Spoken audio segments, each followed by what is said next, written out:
Hello अस्सलाम वालेकुम, good evening, welcome to रंगन भरी शाम विद मी किरण मीर। कहिड़ा हाल आहिनि तव्हांजा? ठीकु आहियो? ख़ैर ख़ैरियत सां आहियो? ऐं सभिनि खां पहिरियां त मुंहिंजी पूरी टीम जी तरफ़ां तव्हां सभिनीनि खे ज़िलहज जो चंड तमामु घणो मुबारक हुजे।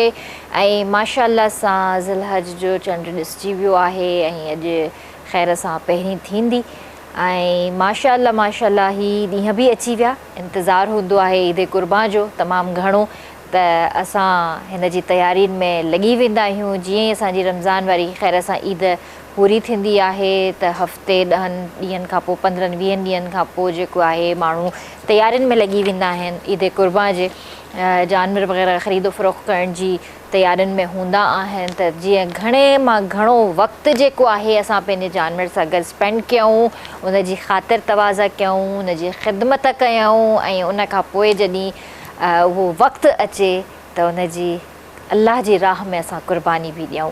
त इहो जेको लम्हो हूंदो आहे इहो अलाह जे लाइ आहे ऐं इन में अलाह साईं सभिनीनि जूं जेके आहिनि क़ुर्बानियूं क़बूल करे। ऐं हिन वक़्तु त ईअं थो लॻे त जेको क़ुर्बानी वारो जेको सिलसिलो आहे न ॾाढो ॾुखियो थी वियो आहे सभिनीनि जे लाइ। इन जो रीज़न इहो आहे त हिकिड़ो त महांगाई तमामु घणी आहे ऐं जानवर बि ॾिसो था तव्हांखे पाण खे ख़बर आहे त केॾो महांगो थी वियो आहे। हींअर चङो भलो माण्हू अफोर्ड नथो करे सघे पियो। ऐं जॾहिं खां वरी नॉर्दन बाईपास ते कराची नॉर्दन बाईपास ते जॾहिं खां या मवेशी मंडी जेका लॻी आहे त पहिरियां त माण्हुनि जे ज़हननि में इहो ई हुयो, सोशल मीडिया ते जेको हाईलाइट थियो हुयो त न इन पासे ॾांहुं न वञिजे, इन पासे ॾांहुं चोरियूं चकारियूं तमामु घणियूं आहिनि, किडनैपिंग घणी आहे, हीअं हूअं हे कुझु पुराणियूं वीडियोज़ अपलोड थियूं हुयूं सोशल मीडिया ते, जंहिंजे करे ख़ौफ़ हरास फैलिजी वियो हुयो त इन तरफ़ न वञिजे। पर भारी नफ़री पुलिस जी तैनात थियल आहे, काफ़ी हद ताईं सिंध पुलिस कमु करे रही आहे, उन हद ते पहुतल आहे ऐं माण्हू वञनि था पंहिंजी मर्ज़ी सां जेको आहे जानवर वठी करे घर खणी था अचनि पिया। अच्छा, हिन वक़्तु एतिरी रश नज़र नथी अचे, जेका मतिलबु हिकिड़ी रश हूंदी आहे मंडी में, उहा नज़र नथी अचे। पर हिन दफ़े त सुठी ॻाल्हि इहा बि थी आहे जो औरतुनि बि पंहिंजो हिकिड़ो स्टॉल हयो आहे उते ऐं हो बि जेको आहे जानवर विकिरो कनि थियूं ऐं खणी अचनि थियूं, ॾेखारनि थियूं। उते सिर्फ़ु लेडीज़ जे लाइ एहतमाम थियल आहे, उते सिर्फ़ु अंदरि लेडीज़ वञी सघनि थियूं, उते मर्द हज़रात अंदरि नथा वञी सघनि। ऐं जेके मेल्स आहिनि उन्हनि जी फैमिलीज़ जेकॾहिं उन्हनि सां गॾु आहिनि ऐं उहो लेडीज़ साइड जेकॾहिं वञनि थियूं त बाक़ाइदा पर्दे जो बि इंतज़ामु आहे। त हिन दफ़े इहो हिकिड़ो सुठो हिकिड़ो सिस्टम जेको आहे नज़र आयो आहे त लेडीज़ जे लाइ बि अलॻि हिकिड़ो सेटअप कयो वियो आहे। पर मां हिकिड़ी शइ इहा ज़रूरु चवंदसि त डॉलर जेको आहे असां पंहिंजे हथ में नथा करे सघूं, डॉलर खे असां अॼु ॾींहं ताईं कंट्रोल न करे सघिया आहियूं। पोयां 4 साल गुज़री विया आहिनि, डॉलर एॾो उरूज ते पहुची वियो आहे। पर हिकिड़ी जेका पाकिस्तान मेड जेका हिकिड़ी शइ आहे न, लेट सपोज़ ही छा आहे, हिकिड़ो वॉज़ आहे, हिकिड़ो हथ जो ठहियलु आहे, मुंहिंजे हथ जो ठहियलु आहे, मेड इन पाकिस्तान आहे या मेड इन सिंध आहे या मेड इन कराची आहे, XYZ कुझु बि आहे, हिन खे बि मां डॉलर सां कंपेयर कंदसि त भई डॉलर महांगो थी वियो त मार्केट में मां ही बि महांगो विकिरो कंदसि। सो असांखे इन्हनि शयुनि खां ॿाहिरि निकिरणो पवंदो। असां जेका पाण जेका शइ ठाहियूं था उन जो डॉलर सां कोई लेन देन कोन्हे का। उहा जेकॾहिं असां पंहिंजी एक्चुअल प्राइज़ में सेल कयूं त असां महांगाई खे कंट्रोल करे सघूं था। ऐं जेको डॉलर असांखां कंट्रोल नथो थिए, पोयां 4 साल असां ॾिसूं ऐं ही साल जेकॾहिं असां हिनखे कन्वर्ट करे ॾिसूं था त असांखां का शइ कंट्रोल न थी सघी आहे। पर थोरो जेकॾहिं असां इन ते वर्कआउट कयूं त इलाही बहितरु थींदो। त जीअं वर्कआउट असांखे इन्हनि शयुनि ते करण जी ज़रूरत आहे त तीअं ई असांखे पंहिंजी लाइफ में पंहिंजे फिटनेस जे लाइ, पंहिंजी सिहत जे लाइ बि वर्कआउट करणु लाज़मी हूंदो आहे। सो अॼु इलाही ॻाल्हियूं कंदासीं, वर्कआउट ते बि ॻाल्हि कंदासीं, फिटनेस ते बि ॻाल्हि कंदासीं, शुगर ते बि ॻाल्हाईंदासीं ऐं डेली बेसिस ते असांखे छा खाइणु खपे, छा न खाइणु खपे। गर्मी बि तमामु घणी आहे, हब्स बि तमामु घणो आहे। जीअं त ही बाइपरजॉय जेको साइक्लोन हुयो, हाणे त पाकिस्तान जे हदूद मां परे थी वियो आहे, निकिरी चुको आहे, पर उन जा असरात जेके आहिनि अञा ताईं आहिनि। छो त तव्हां ॾिसो था हब्स केॾो आहे, गर्मी केॾी आहे, शदीद गर्मी आहे। ऐं हिंदुस्तान में त हींअर इहो बि ॿुधण में आयो आहे त उते हीट वेव जारी थी वई आहे कुझु एरियाज़ में, जिन जी वजह सां काफ़ी माण्हू बेहोश बि थी विया, काफ़ी माण्हुनि जी डेथ बि थी वई आहे। त असांखे बि पाकिस्तान जे अंदरि ईंदड़ कुछ ॾींहंनि में हीट वेव जा जेको आहे सामनो करिणो पवंदो, त बहितर इहो ई आहे त असां अॻ में ई प्रिकॉशन्स वठूं। असां कुझु अहिड़ा जूसिस पियूं, हाणे त जीअं मैंगो शेक आहे, जेकॾहिं तव्हांखे राति में नथा पी सघो, हैवी थो लॻे, त तव्हां उनखे ॾींहं में वठो, ॾींहं में पियो उनखे, त तव्हांजा जेके बि मिनरल्स थी विया, जेके बि तव्हांजा वाइटामिन्स थी विया, या जेके बि तव्हांजो बॉडी जूं जेके बि ज़रूरियात आहिनि उहे तव्हांजी पूरी थी वेंदियूं उन सां। तव्हांखे कैल्शियम बि मिलंदो, छो जो खीर में थो ठहे पियो। ऐं उन खां अलावा उन जा एतिरा बेनिफिट आहिनि, एतिरा त बेनिफिट आहिनि, त जेकॾहिं तव्हां मानी न बि खाओ, हिकिड़ो गिलास जेकॾहिं तव्हां हिन जो मैंगो शेक जो पी छॾियो, त तव्हां सॼो ॾींहुं पंहिंजो पाण खे फिट एंड फाइन ऐं रिफ्रेशिंग फील कंदा। सो अॼु जेका असां सां गॾु डॉक्टर साहिबा त मौजूदु आहे, माशाल्लाह सां उन्हनि जो 6 सालनि खां वधीक एक्सपीरियंस आहे फिज़िकल थेरेपी एंड रिहेबिलिटेशन में, ऐं एक्सपर्टीज़ आहिनि physical therapy, rehabilitation and fitness, specialisation आहे working with diabetes patients, achievements आहिनि इन्हनि जूं माशाल्लाह motivational speaker, aims to promote fitness specially in diabetes patients, personal characteristics इन्हनि जा enthusiasm, hard working and committed, interest आहिनि इन्हनि जा राइटिंग, रीडिंग एंड ट्रैवलिंग, ऐं क्वालिफिकेशन इन्हनि जी आहे doctorate in physical therapy. So असां सां गॾु डॉक्टर अंबर नाज़ हिते मौजूदु आहे, ऐं तव्हांखे बि जेकॾहिं हिननि खां कोई सवाल करिणो आहे त तव्हां बि असांजे प्रोग्राम में शामिल थी करे हिननि सां ॻाल्हाए सघो था। अस्सलाम वालेकुम डॉक्टर साहिबा, कैसी हैं? वालेकुम अस्सलाम, आप कैसी हैं? अल्हम्दुलिल्लाह मैं बिल्कुल ठीक हूँ, और मैं आपको वेलकम करती हूँ रंगों भरी शाम में। रंगों भरी शाम में, थैंक यू। कैसा लग रहा है आपको यहाँ पे आके? बहुत अच्छा लग रहा है, और मेरा तो मकसद ही फिटनेस को प्रोमोट करना है, तो इंशाल्लाह जो सवाल आएंगे उसके जवाब भी देंगे, और जो अवेयरनेस पहुंचाना चाहती हूँ इंशाल्लाह वो भी पहुंचाएंगे। इंशाल्लाह। जैसे बातों बातों में हमने बहुत सारी बातें कर ली, वर्कआउट करना चाहिए हमें, चीज़ों को मैनेज करना चाहिए, तो उसी को लेकर ही मैं कहूँगी कि वर्कआउट जो हमें बेसिकली जो अपना फिज़िक को फिट रखने के लिए जो वर्कआउट करना चाहिए वो कितना ज़रूरी है? देखिए, वर्कआउट तो हमें करना ही करना चाहिए। इवन के आजकल मैं तो कहती हूँ कि जो हमारे बच्चे हैं स्कूल में बहुत रिस्ट्रिक्शंस हो गई हैं, कि ख़ास तौर पे लड़कियों के लिए कि आप भाग नहीं सकते, आप जंप नहीं कर सकते, बल्कि हमें स्कूल्स में भी अवेयरनेस देनी चाहिए कि फ़िज़िकल एक्टिविटीज़ होनी चाहिए। क्योंकि आजकल के जैसे बढ़ती हुए जितने अमराज हैं, जो चीज़ पहले 50 साल की उम्र में होती थी आजकल वो बच्चों में भी पाई जा रही है। ऐसी बहुत सारी बीमारियाँ जैसे शुगर है और भी इससे रिलेटेड काफ़ी सारी चीज़ें हैं, तो फिटनेस बहुत ज़रूरी है। इसी को देखें अगर हम कदीम ज़माने में अगर देखते हैं कि योगा बहुत ज़्यादा फेमस होता था, फ़िटनेस की बात की जाती थी। और अगर हम बात करें हॉलीवुड और बॉलीवुड, हम एक्ट्रेस की बात करते हैं कि जैसे फॉर एग्जांपल शाहरुख खान हैं और वो इतने फ़िट हैं, तो वो क्यों फ़िट हैं? वो इसलिए फ़िट हैं क्योंकि उनकी डाइट कंट्रोल है, उनका लाइफस्टाइल जो है, उनकी मॉडिफिकेशन अच्छी है। हमें भी अपने आप को वो देखना है, तो फ़िटनेस बिल्कुल ज़रूरी है। आप सिर्फ फ़िटनेस अपने आप को स्मार्ट रखने के लिए नहीं, बल्कि सेल्फ़ कॉन्फिडेंस बहुत ज़रूरी होता है। तो मार्केट में अगर आप कोई काम कर रहे हैं, जॉब पर जा रहे हैं, अगर आप फिट हैं तो आप खुद फील करेंगे कि आप बहुत अच्छा फील कर रहे हैं। कॉन्फिडेंस बिल्ड करता है। हम यहाँ पर पाकिस्तान के अंदर जो देखा जाए, एक तो रूटीन बहुत डिस्टर्ब है हम लोग। एग्जैक्टली। और उसके अलावा जो वर्किंग आवर्स हैं वो हमें बहुत लेज़ी कर देते हैं। वर्कलोड ऐसा है लोगों का कि शाम में जब घर आते हैं तो थके हारे आते हैं, उसके बाद कुछ करने का उनका दिल ही नहीं करता, ना फिज़िक के ऊपर अपना ध्यान दे सकते हैं, ना वर्कआउट कर सकते हैं, ना वॉक कर सकते हैं, बस कहते हैं आएँ खाना खाएं और लेट जाएं बस। बहुत अच्छी चीज़ आजकल आ रही है कि ऑर्गेनाइजेशंस में जहां आप काम कर रहे हैं वहां पर रिहैबिलिटेशन सेंटर्स या फिटनेस सेंटर्स बनाए हुए हैं। अब बहुत तेज़ी से ये चीज़ हमारे पाकिस्तान में भी आ रही है कि जहां भी आप वर्किंग आपके आवर्स हैं, आप जहां पर काम कर रहे हैं, जहां के आप एम्प्लॉई हैं, वहाँ पर उन्होंने एक छोटा सा जिम बनाया हुआ है कि प्लीज़ जाएँ और थोड़ा सा मूव करें। ठीक है, लेकिन अगर किसी के पास ये फैसिलिटी नहीं है तो मैं तो यही रिकमेंड करूँगी कि टाइम निकालें, क्योंकि अब हमारे पास वो वाला वक्त नहीं है कि बस हमने खाया पिया और सिर्फ हमने ये देखा कि हमें अर्न करना है। अगर आप फिट रहेंगे तो आप अर्न करेंगे। एक वक्त ऐसा आ जाए कि जिसमें आप समझें कि नहीं, अब मुझसे उठा नहीं जा रहा, अब मुझसे चला नहीं जा रहा, अब मैं सीढ़ियाँ नहीं चढ़ सकता, अब मेरे घुटनों में दर्द है, तो उस वक्त से पहले अपने आप को ज़रा फिट कर लें। वो टाइम आपका इवनिंग का भी हो सकता है, वो नाइट भी हो सकती है, वो आपका फजर के बाद भी हो सकता है, बट मैं जो है रिकमेंड करती हूँ फजर के बाद सबसे बेस्ट टाइमिंग होती है। आपने नमाज़ पढ़ी, नमाज़ पढ़ने के बाद अब आप जाग रहे होते हैं, आप फ़ौरन नहीं सोएंगे, तो अपना आधा घंटा आप अपनी फ़िटनेस पे दे दें। उसमें आप देख लें कि आपको क्या क्या चीज़ें करनी चाहिए। फर्स्ट तो मेरी रिकमेंडेशन ये भी होगी कि आपके पास आपका फ़िज़ियोथेरेपी का एक कंसल्ट आप कर लें फ़िज़ियोथेरेपिस्ट को, आपको वो आपकी पूरी बॉडी को असिस्ट कर ले कि कहाँ पर किस चीज़ की नीड है, क्योंकि समटाइम्स आपको पॉस्चर मैटर करता है। पॉस्चर अगर आपने गलत किया, मेरे पास एक पेशेंट आई थी, यंग लेडी थी, उन्होंने घर पर कहीं फिजियो मैट्स होते हैं, आपको पता होगा, जो मैट्स होते हैं जिस पे एक्सरसाइज करते हैं, उन पे उस बच्ची ने एक्सरसाइज की। एक्सरसाइज करके वो अपनी वालदा के साथ जब बेड पर लेटी तो उन्हें फ़ील हुआ कि ना उन्हें कुछ करंट लग रहा है बेड से। अब बेसिकली हुआ क्या कि उस लड़की ने किसी गलत पॉस्चर पर कोई एक्सरसाइज की जिससे उनकी नर्व इम्पिंज हो गई। तो नर्व इम्पिंजमेंट के यही साइंस होते हैं कि आपको ऐसा लगता है कि ना करंट लग रहा है, बॉडी में करंट लग रहा है।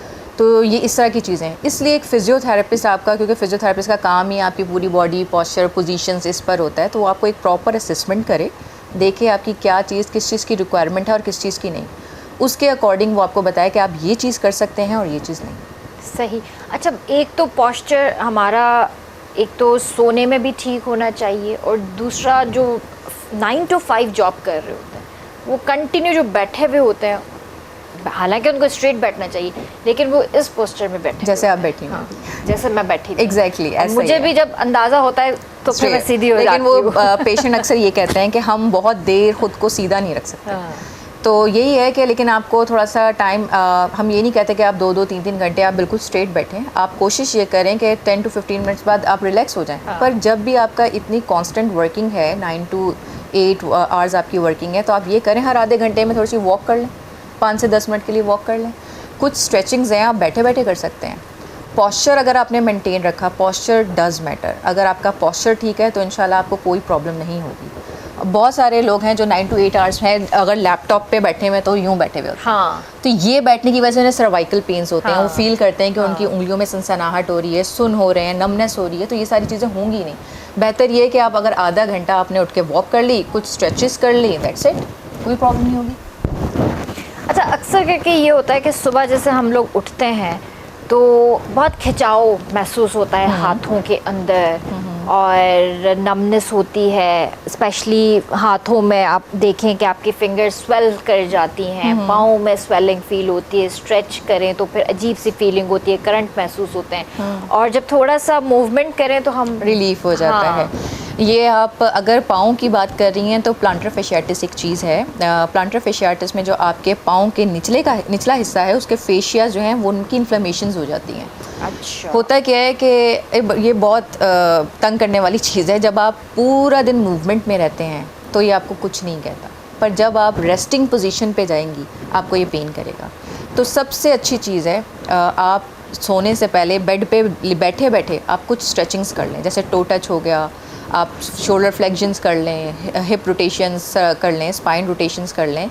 आप अपनी बॉडी को ज़रा थोड़ा सा स्ट्रेच कर लें, क्योंकि पूरी बॉडी, आपकी बॉडी फटीग में आई होती है। पूरा दिन आप इतना जो लोड लेते हैं बॉडी पे, बॉडी थक जाती है और आप उसी हालत में जाके सो जाते हैं। तो अगर हम सिर्फ 5 to 10 मिनट्स अपनी दो सर की, दो शोल्डर की, दो कमर की, दो टांगों की, इस तरह से स्ट्रेचिंग्स कर लें, आप फील करेंगे जब आप सुबह उठें तो आपको पेन्स नहीं आएंगे। सही। और उसके साथ साथ हमें ये गर्दन में भी यहाँ पे कुछ फीलिंग्स आती हैं, बहुत आजकल तो टिंगलिंग होती है। आजकल तो बहुत ज़्यादा ये कॉमन है, स्पेशली यंगस्टर्स में। और जो कंप्यूटर का इस्तेमाल, लैपटॉप का इस्तेमाल, या बच्चों मोबाइल का इस्तेमाल बहुत ज़्यादा करते हैं। देखिए, हमारी फिर आ जाती है बात पोजीशन की, कि आप कौन सी पोजीशन पे क्या काम कर रहे हैं और कितने लंबे टाइम के लिए कर रहे हैं। अगर आपकी पोजीशन गलत है, समटाइम्स ऐसा होता है कि आप लेटे हुए हैं, आपने 2 से 3 पिलोज़ नीचे रखे हुए हैं, आपकी गर्दन यूँ और आप इस तरह से बैठ के मोबाइल यूज़ कर रहे हैं। तो ये सारी चीज़ें, क्योंकि जब आपकी एक नेचुरल है, अल्लाह ताला ने आपके कर्व्स बनाए हैं बॉडी में, आप देखते होंगे ये सर्वाइकल पे कर्व है, लंबर पे कर्व है। जब आप इनके साथ छेड़म छाड़ी करेंगे तो तकलीफ़ें भी आपको वैसी होंगी। एक लंबे टाइम के लिए अगर आपने अपनी गर्दन को यूँ रखा तो आपकी नर्व पे प्रेशर आता है, क्योंकि उनको जगह ही नहीं मिल रही कि वो ज़रा रिलैक्स हो। तो ये है। और इस चीज़ में मैं एक बहुत अच्छी चीज़ बोलती हूँ कि जब आप सो रहे हैं, आप कौन से मैट्रेस पे सो रहे हैं वो मैटर करता है, आप किस पोजीशन पे सो रहे हैं वो मैटर करता है। बहुत मोटे मोटे तकिए लेके सोने की ज़रूरत नहीं है, बस आपका बॉडी का पॉस्चर ऐसा होना चाहिए कि आपकी आर्चेस मेंटेन रहें। ऐसा नहीं है कि सर ऊपर है और गद्दा बिल्कुल आपको अंदर की तरफ लेके जा रहा है, तो ऐसी चीज़ें नहीं होनी चाहिए। अच्छा, आजकल जिस तरह के मतलब पोजीशंस आप बता रही हैं सोने में, और गद्दा कौन सा यूज़ करना चाहिए जिससे हमारी फिजिक्स सही रहे? सबसे बेस्ट तो है ज़मीन पे सोना। सही। लेकिन अगर आप तख्त पे सोते हैं या मल्टी फॉर्म का गद्दा है, थोड़ा सा हार्ड होना चाहिए, बहुत ज़्यादा हार्ड नहीं, लेकिन इतना हार्ड होना चाहिए कि आपके जो कर्व्स हैं वो स्पेस खाली ना रहे। सही। बहुत ज़्यादा हार्ड लेंगे तो अगर आप ज़मीन पे सो के देखें, और जिन लोगों के कर्व्स लंबर पे ज़्यादा हैं, जो बिल्कुल कमर का निचला हिस्सा है उस पर कर्व अगर ज़्यादा है, जिसको हम लॉर्डोसिस कहते हैं, और अगर उस पर वो स्टेबल नहीं रहेगा तो पेन बढ़ेगा। और हमारे तो दीन में भी है कि हमें सीधे करवट पे सोना चाहिए। तो सबसे बेस्ट तरीका ही है कि आप करवट पे सोएं, और कोशिश ये करें कि जैसे आजकल स्प्रिंग मैट्रेस लोग बहुत ज़्यादा यूज़ करते हैं, स्प्रिंग मैट्रेस बिल्कुल यूज़ ना करें। अच्छा जी, उससे प्रॉब्लम हो उससे प्रॉब्लम होती है क्योंकि स्प्रिंग में कहीं आपकी बॉडी, क्योंकि स्प्रिंग सारे एक जैसे तो नहीं होते, कहीं पर आपकी बॉडी पर लोड ज़्यादा है, कहीं पर बॉडी पे है ही नहीं, तो आपकी बॉडी को एक अलाइनमेंट नहीं मिलती। हमें बॉडी को अलाइनमेंट रखना है उसकी बहुत। अच्छा, दूसरा ऑर्थो मैट्रेसेस आ रहे हैं, तो आ रहे हैं, पर मैं कहना नहीं चाहती, बट ऑर्थो बस नाम के ही हैं कि आप गर्दन के नीचे ये रख लें, कमर के नीचे ये रख लें, हर दुकान पे आपको ऑर्थो मिल जाएगा। तो मुनासिब यही है कि अपनी पोजीशंस पे और थोड़ा सा लाइफ मॉडिफिकेशन पे काम कर लें, इंशाल्लाह सब सेट हो जाएगा। ठीक है। अच्छा, कंधों का जमना वो क्या चीज़ है? बड़ा अच्छा टॉपिक है और आजकल फिजियोज़ के पास तो भरमार लगी हुई है फ्रोज़न शोल्डर्स की। इसको फ्रोज़न शोल्डर कहते हैं बेसिकली। कंधों का जाम हो जाना ये है कि अगर कोई डायबिटिक पेशेंट है, स्टडीज़ ये बताती हैं कि अगर कोई डायबिटिक पेशेंट है और एक नॉन डायबिटिक है, नॉन डायबिटिक को होने के चांसेस कम है as compared to diabetic patient. तो डायबिटिक पेशेंट को दुगने चांसेस हैं कि उसको फ्रोज़न शोल्डर हो सकता है। Frozen shoulder basically adhesive capsulitis है, यानी कि आपके कंधे के पास जितने लिगामेंट्स, मसल्स, टेंडन्स हैं, ये सब थिक हो जाते हैं, विच इज़ वेरी पेनफुल। मैं तो, मेरे पास पेशेंट आते हैं, मैं तो साफ बता देती हूँ कि भाई देखें ये पेनफुल चीज़ है, तो ज़रा थोड़ा सा आप कंट्रोल कीजिएगा, क्योंकि इसमें आपको रेंज ऑफ मोशन पे काम करना होता है। आप इसको घर बैठे चेक कर सकते हैं कि आपको फ्रोज़न शोल्डर है या नहीं है।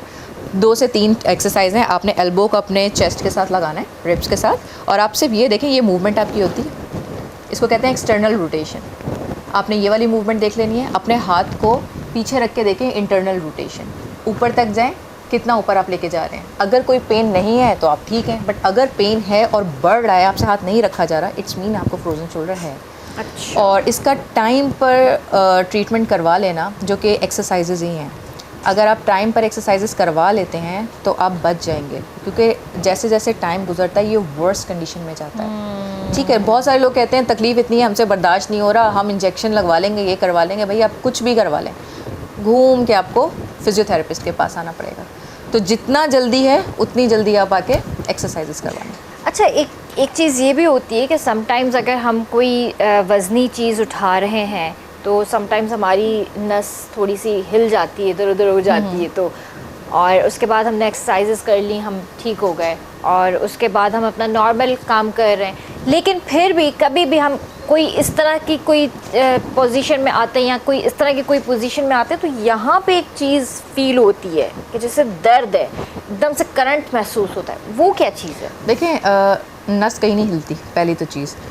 इसको कहते हैं कि क्रैम्प्स पड़ना, क्रैम्प्स बोल सकते हैं इसको, फटीग बोल सकते हैं इसको, वीकनेस बोल सकते हैं कि आपकी बॉडी में इतना स्टैमिना नहीं है, इतना आपका मसल स्ट्रेंथन नहीं है कि वो ये लोड ले। ठीक है, इसके लिए आपको स्ट्रेंथ ट्रेनिंग लाजमी करनी है। अगर आप ये नहीं करते तो आपके साथ ये इशू रहेंगे। जब भी आपने थोड़ा सा वज़न उठाया तो या तो हाथ में दर्द हो रहा है या कमर में दर्द हो गया। वैसे सबसे अच्छी पोजीशन जो है यही होती है कि अगर आप वज़न उठा रहे हैं, क्योंकि फ़ीमेल्स का बहुत कॉमन है, ख़ास तौर पे मेरी जितनी माशाल्लाह पठान पेशेंट्स हैं, उन लोगों का तो ये है कि हम तो इतना खाना बनाते हैं और हम कैसे। तो जब आप लोग भारी भरकम कोई ऐसा काम कर रहे हैं तो उसकी पोजीशंस हैं। ऐसा नहीं कि आप बस रुकू वाली पोजीशन में अगर आपने डायरेक्ट उठा लिया, आप बैठें, सुकून से बैठ जाएं। जैसे हम WC वाली जो पोजीशंस होती हैं, आप उस पर बैठें, स्क्वाटिंग पोजीशन पे, जो भी वज़न है उसको उठाएं, अपनी गोद में ले लें, उसको करीब कर लें। ठीक है, इस पोजीशन से आप खड़े हों, तो ये आपकी पूरी बॉडी जो है वो आपको सपोर्ट कर रही है कि आप उस वज़न को उठा सकते हैं। सही। ये अगर ये पोजीशंस को हम देख लें ना, अगर पोजीशंस को हम सही करना स्टार्ट कर दें, कुछ नहीं होता हमें। ठीक है। और जो डायबिटीज़ पेशेंट्स होते हैं उनको आप किस तरह ट्रीट करते हैं? लेकिन डायबिटीज़ तो पहले लोगों को ये बताना कि डायबिटीज़ है क्या। लोगों को यही नहीं पता होता। लोग कहते हैं बस शुगर है, शुगर है। शुगर क्या है? बेसिकली देखें, या तो आपकी बॉडी में इंसुलिन बन नहीं रहा सही, या इंसुलिन है लेकिन आपकी बॉडी उसको यूज़ नहीं कर पा रही, सही, दैट इज़ कॉल्ड डायबिटीज़। ठीक है, इंसुलिन एक ऐसा हार्मोन है जो आपकी ब्लड में जो ग्लूकोज होता है उसको आपके मसल्स के सेल्स तक पहुंचाता है ताकि एनर्जी प्रोवाइड कर सके, तभी आप कोई काम कर सकेंगे ना। आपने देखा हो शायद कि जितने डायबिटिक पेशेंट्स होते हैं उनके लोअर एक्सट्रीमिटी वीक होती है। पेशेंट आके कंप्लेन करता है कि हम पता नहीं बॉडी सही है लेकिन हमारी टांगें बहुत कमज़ोर हो गई हैं, क्योंकि डायबिटिक पेशेंट में सबसे ज़्यादा कॉमन ये है कि ग्लूकोज की कमी की वजह से, क्योंकि बॉडी में ग्लूकोज की सही से प्रोडक्शन सही से मिल ही नहीं पा रहा मसल्स को, आपके मसल्स वीक हो जाते हैं, आपका मसल मास बिल्कुल रिड्यूस हो जाता है। तो उस मसल मास को गेन करने के लिए फ़िज़िकल एक्टिविटीज़ हैं। जब आप एक्सरसाइज करते हैं तो आपके मसल्स फोर्स्ड होते हैं कि वो उस ग्लूकोज को लें, उसको यूटिलाइज़ करें, क्योंकि जब आपको कोई काम करना है, एक्टिविटी करनी है, तो वो ग्लूकोज लेंगे तो एनर्जी परफॉर्म करेंगे ना, एक्टिविटी परफॉर्म करेंगे, तो ऑटोमेटिकली आपके शुगर लेवल्स मेंटेन होना स्टार्ट हो जाते हैं। ये उनके लिए जो टाइप 2 डायबिटिक पेशेंट्स हैं, क्योंकि उनमें ब्लड ग्लूकोज लेवल्स हाई होते हैं। आपको अगर एक्सरसाइज करें, एक्सरसाइज का सबसे पहला बेनिफिट ही यही है कि जब आप एक्सरसाइज करते हैं आपके ब्लड ग्लूकोज लेवल्स कंट्रोल होने स्टार्ट हो जाते हैं, आपका मसल मास अच्छा होता है।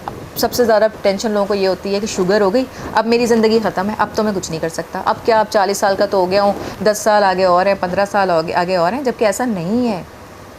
आपको नहीं पता कि आपकी लाइफ कितनी है। अगर आप चाहें तो आप अपनी डायबिटीज़ को बहुत अच्छे से मेंटेन कर सकते हैं, कुछ नहीं कहेगी आपको डायबिटीज़।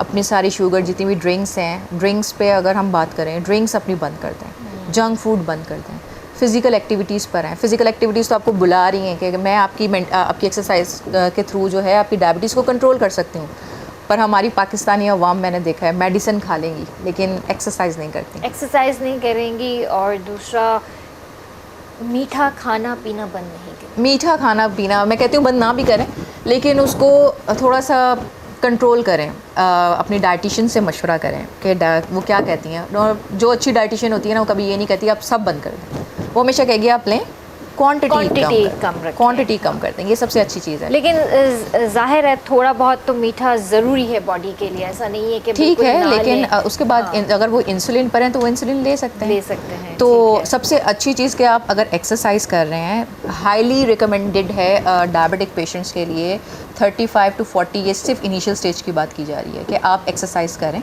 ठीक है, अगर आपको कोई प्रॉब्लम है तो आप थोड़ी सी प्रिकॉशंस देखें कि क्या हैं। अपने डायबिटिक जो भी आपके डायबिटोलॉजिस्ट हैं, आपके जीपीज़ हैं, आप उनसे देखें कि आप उनसे मशवरा करें कि मैं एक्सरसाइज, वो आपको खुद बताएंगे वैसे कि आप एक्सरसाइज स्टार्ट कर दें। सही।